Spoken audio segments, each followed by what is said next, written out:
Assalamualaikum warahmatullahi wabarakatuh. Pertama-tama, perkenalkan nama saya Dasa Fitri, saya dari kelas manajemen 21C. Di sini saya akan menjelaskan atau memaparkan materi tentang balance scorecard. Di sini yang akan saya bahas yaitu ada pengertian dan sejarah balance scorecard, fungsi balance scorecard, 4 perspektif dalam balance scorecard, dan yang terakhir contoh balance scorecard pada bisnis. Yang pertama ada pengertian dan sejarah balance scorecard. Balance scorecard adalah sistem manajemen yang bertujuan untuk menerjemahkan tujuan strategis organisasi ke dalam serangkaian tujuan kinerja yang pada gilirannya diukur, dipantau, dan diubah jika perlu untuk memastikan bahwa tujuan strategis organisasi terpenuhi. Pada saat itu, ada persepsi bahwa metode benchmarking organisasi menjadi usang dan tidak memadai. Pada akhir studi, profesor mereka membutuhkan metode pengukuran kinerja perusahaan yang lebih tepat, dan pada akhirnya mereka mengembangkan sistem pendukung yang efisien untuk pengambilan keputusan untuk membantu manajemen strategis. Salah satu poin kunci dari balance scorecard adalah memperluas evaluasi kinerja prospek yang selama ini selalu sangat terfokus pada aspek keuangan. Oleh karena itu, deskripsi dalam pengukuran balance scorecard dapat ditentukan sebagai berikut. Alat untuk memantau keputusan strategis yang diambil oleh perusahaan berdasarkan indikator yang telah ditetapkan sebelumnya dan yang harus menembus setidaknya melalui 4 aspek keuangan, pelanggan, proses internal, dan pembelajaran dan pertumbuhan. Jadi, perusahaan memiliki kemampuan pengukuran dan pemantauan yang diperluas, yang memungkinkan semua titik rantai pasok yang relevan untuk diukur. Selanjutnya ada fungsi balance scorecard. Yang pertama, memberi struktur pada strategi.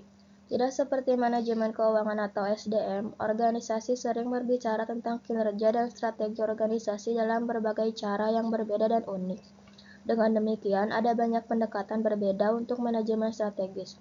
Balance scorecard adalah cara yang logis dan terstruktur untuk membantu para pemimpin organisasi.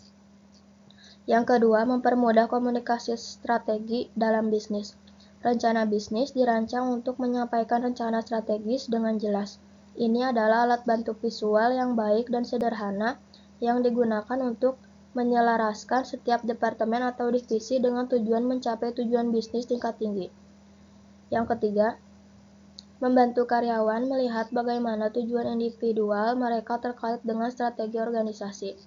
Menggunakan kerangka kerja organisasi berfokus pada strategi, balance scorecard memungkinkan individu untuk menyelaraskan tujuan mereka di seluruh organisasi. Misalnya, seorang karyawan yang menetapkan tujuan kinerja reguler untuk tinjauan pribadi tahunan dan dapat menghubungkan tujuan mereka dengan tujuan divisi atau departemen mereka. Jadi, balance scorecard memungkinkan semua karyawan untuk menghubungkan apa yang mereka lakukan untuk kemajuan tim dan perusahaan secara keseluruhan. Yang selanjutnya ada 4 perspektif dalam balance scorecard. Yang pertama ada perspektif keuangan. Pada dasarnya, tujuan utama apapun yang terkait dengan kesehatan dan kinerja keuangan perusahaan dapat dimasukkan dalam perspektif ini. Pendapatan dan laba adalah tujuan jelas yang dicantumkan sebagian besar organisasi dalam perspektif ini. Tujuan keuangan lainnya mungkin termasuk yang pertama, penghematan biaya dan efisiensi. Misalnya, tujuan tertentu untuk mengurangi biaya produksi sebesar 10% pada tahun 2020. Yang kedua, margin laba. Meningkatkan margin laba operasi misalnya. Yang terakhir, sumber pendapatan, misalnya menambahkan saluran pendapatan baru. Yang kedua ada perspektif pelanggan. Perspektif ini berfokus pada tujuan kinerja yang terkait dengan pelanggan dan pasar. Contoh hal yang termasuk dalam perspektif ini adalah seperti layanan dan kepuasan pelanggan, meningkatkan net promoter score atau mengurangi lead time pusat panggilan misalnya. Yang kedua, pangsa pasar seperti pangsa pasar yang berkembang di segmen atau negara tertentu. Yang ketiga, kesadaran merek misalnya meningkatkan interaksi di media sosial. Dan yang terakhir atau yang ketiga ada perspektif proses internal. Contoh tujuan proses internal mungkin termasuk yang pertama perbaikan proses, misalnya mempersingkat proses persetujuan internal. Yang kedua optimalisasi kualitas seperti mengurangi limbah produksi. Yang ketiga pemanfaatan kapasitas, misalnya menggunakan teknologi untuk meningkatkan efisiensi. Dan yang terakhir ada perspektif pembelajaran dan pertumbuhan. Sementara perspektif ketiga adalah tentang sisi proses konkret dari berbagai hal. Perspektif terakhir ini mempertimbangkan pendorong kinerja yang lebih tidak berwujud karena mencakup spektrum yang begitu luas. Perspektif ini sering dipecah menjadi komponen-komponen berikut. Yang pertama, modal manusia, keterampilan, bakat, dan pengetahuan, misalnya penilaian keterampilan, skor manajemen kinerja, efektivitas pelatihan.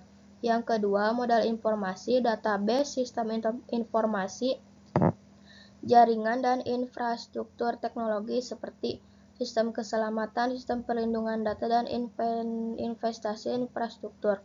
Yang terakhir, modal organisasi, budaya, kepemimpinan, penyelarasan karyawan, kerja tim, dan manajemen pengetahuan, misalnya keterlibatan staf, skor promotor bersih karyawan, audit budaya perusahaan.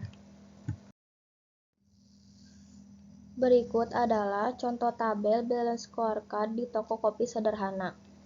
Yang pertama ada perspektif keuangan.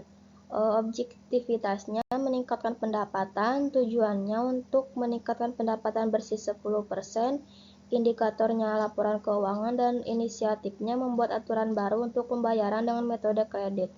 Yang kedua ada perspektif pelanggan. Objektivitasnya memiliki tingkat pembelanjaan pelanggan yang tinggi, tujuannya untuk meningkatkan penjualan per pelanggan 15% dari rata-rata. Indikatornya adalah nilai dari invoice per penjualan. Inisiatifnya improvisasi produk mix dan paket bundling. Yang ketiga, perspektif proses internal. Objektivitasnya menawarkan pilihan saluran penjualan lainnya. Tujuannya untuk membuat setidaknya 30% penjualan ke saluran penjualan baru. Indikatornya persentase penjualan dari saluran baru, dan inisiatif bergabung dengan jasa layanan pengantaran makanan dan toko online. Yang terakhir, perspektif pembelajaran dan pertumbuhan. Objektivitasnya memiliki tenaga penjualan yang terampil. Tujuannya melatih tim penjualan. Indikatornya jumlah sertifikat yang didapat oleh tim penjualan. Inisiatifnya bekerja sama dengan perusahaan pelatihan penjualan. Cukup sekian dan terima kasih. Mohon maaf apabila ada salah-salah kata. Saya akhiri. Wassalamualaikum warahmatullahi wabarakatuh.